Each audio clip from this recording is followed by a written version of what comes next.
বাংলাদেশ জাতীয়তাবাদী দলের প্রতিষ্ঠাতা শহীদ প্রেসিডেন্ট জিয়াউর রহমানের সমাধিতে নীলফামারী জেলা বিএনপির নবগঠিত কমিটি শ্রদ্ধা নিবেদন করেছে। সোমবার বিএনপির সিনিয়র যুগ্ম মহাসচিব অ্যাডভোকেট রুহুল কবির রিজভীকে সঙ্গে নিয়ে রাজধানীর শেরেবাংলা নগরে জিয়াউর রহমানের সমাধিতে শ্রদ্ধা নিবেদন করেন জেলা বিএনপির নেতাকর্মীরা।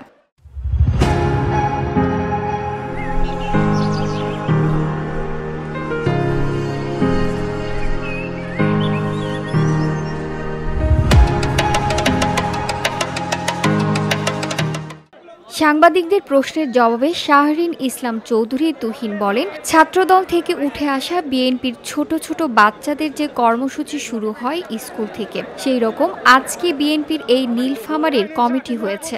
ছাত্রদল থেকে উঠে আসা ছাত্রদল যুবদল করে আজকে তারা বিএনপি করে। তারা বিএনপির আহ্বায়ক হয়েছে, সদস্য সচিব হয়েছেন।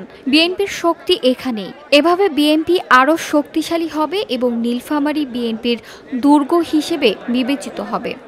আমি নীলফামারী বিএনপির বর্তমান আহ্বায়ক কমিটি যেটা এসেছে আমাদের ভারপ্রাপ্ত চেয়ারম্যানের মাধ্যমে, আমি তাদের সাফল্য কামনা করছি।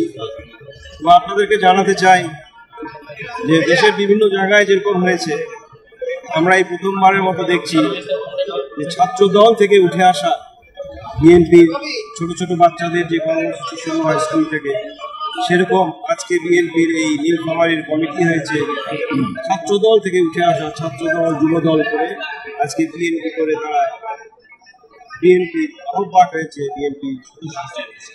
এটাই রিয়েল বিএনপি, এটাই রিয়েল বিএনপির শক্তি এখানে। আশা করি তারা যেই ধারা থেকে উঠে আসছে, যেই ছোটবেলা থেকে ছাত্রদল থেকে উঠে আসছে, সেই ছাত্রদলকে যুবদলকে আরো শক্তিশালী করবে, বিএনপিকে আরো শক্তিশালী করবে এবং নীলফামারী জেলাকে বিএনপির দুর্গ হিসেবে গড়ে তুলবে।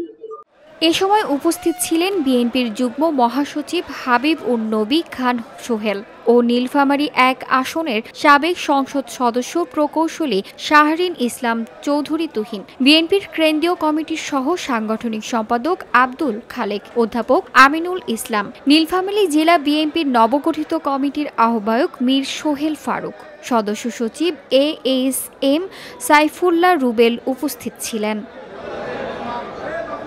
VOD Bangla news desk.